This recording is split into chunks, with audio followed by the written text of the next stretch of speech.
Hello students. कल हमने हरिवंश राय बच्चन जी द्वारा रचित कविता आत्म परिचय की सप्रसंग व्याख्या की थी। आज हम आत्म परिचय पर आधारित प्रश्नों को जानेंगे। आइए देखते हैं आत्म परिचय पर आधारित प्रश्न और उनके उत्तर क्या हैं। पहला प्रश्न है, आत्म परिचय कविता के रचनाकार कौन हैं?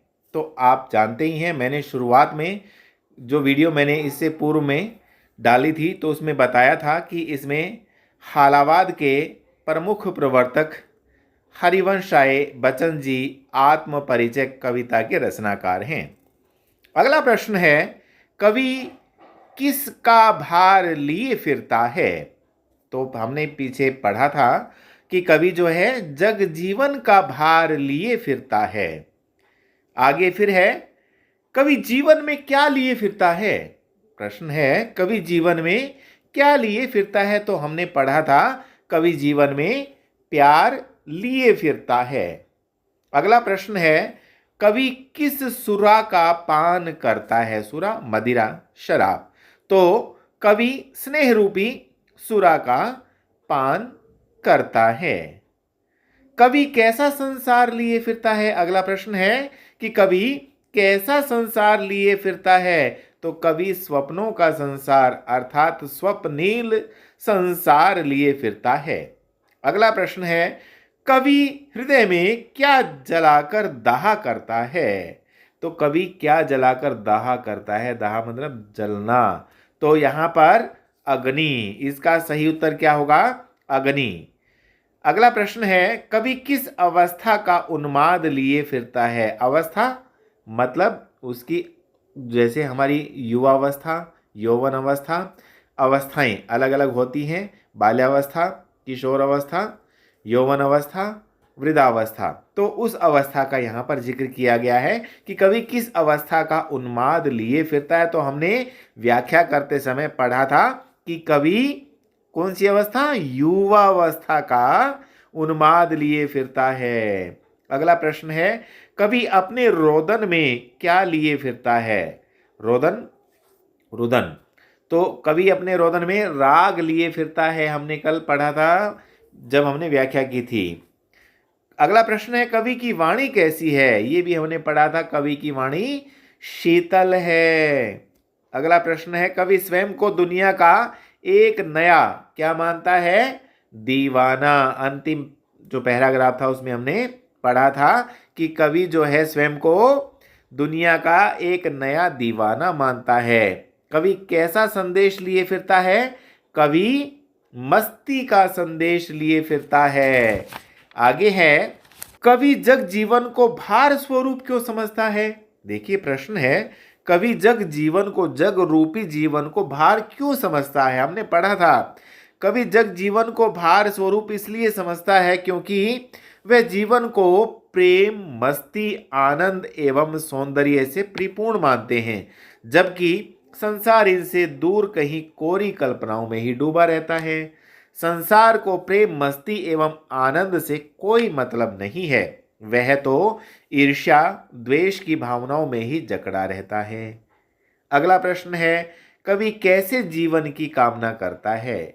ये भी हमने पीछे पढ़ा था व्याख्या में। कवि ऐसे जीवन की कामना करता है जो प्रेम, मस्ती, आनंद, सौंदर्य से भरपूर हो, जिसमें चारों तरफ सुंदरता हो। प्रेम रूपी मदिरा का मौसम है, कवि कह रहा है, जहां वह केवल प्रेम रूपी मदिरा पीकर उसी में डूबकर आनंद विभोर हो जाना चाहता है। कि आत्म परिचय कविता में कवि संसार को क्या संदेश देना चाहता है? देखिए एक अच्छी बात पूछिए यहाँ पर, संदेश क्या है आत्म परिचय कविता का?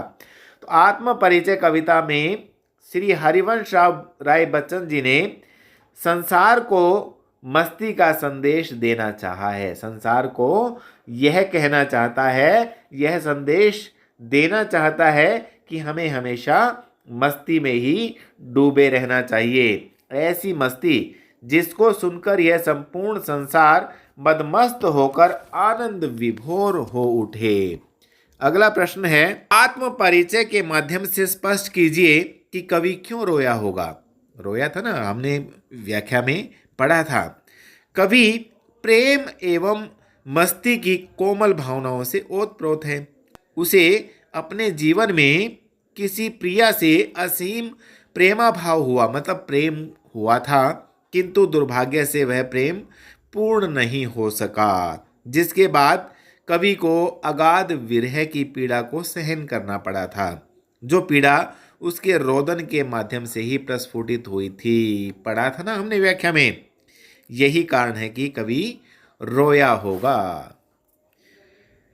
कवि और संसार में क्या भिन्नता है?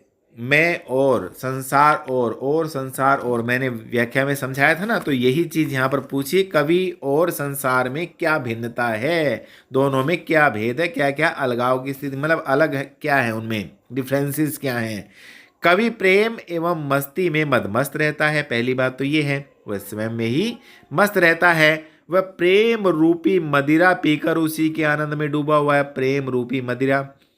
वह चारों तरफ प्रेम, मस्ती, आनंद एवं सौंदर्य का वातावरण फैलाना चाहता है, जबकि यह संसार परस्पर ईर्ष्या, द्वेष, अहम की भावनाओं में डूबा रहता है। इसे किसी के प्रेम से कोई मतलब नहीं है। यह तो प्रेम की मस्ती को भी व्यर्थ समझता है। यह सदैव दूसरों की कोमल भावनाओं से खिलवाड़ करता है, उनका मजाक उड़ाता है। तो कवि में और संसार में यही भिन्नता है। अब आगे अगला प्रश्न है, कवि ज्ञान की अपेक्षा किसे अपनाना चाहता है और क्यों? देखिए, ज्ञान की अपेक्षा वो किसे अपनाना चाह रहे हैं, ये बात हम व्याख्या में पढ़ चुके हैं। तो कवि ज्ञान की अपेक्षा प्रेम को अपनाना चाहता है, क्योंकि वह ज्ञान के रास्ते को अत्यंत कठिन एवं दुष्प्राप्य, दुष्प्राप्य जो कठिनता से प्राप्त हो, दुष्प्राप्य मानता, जिसे अनादिकाल से संसार के बड़े बड़े महात्मा, मुनि एवं संत जन भी कोटि कोटि प्रयास करने पर भी नहीं जान सके। ये बात मैंने कल आपको अच्छे से व्याख्या के माध्यम से समझा दी थी।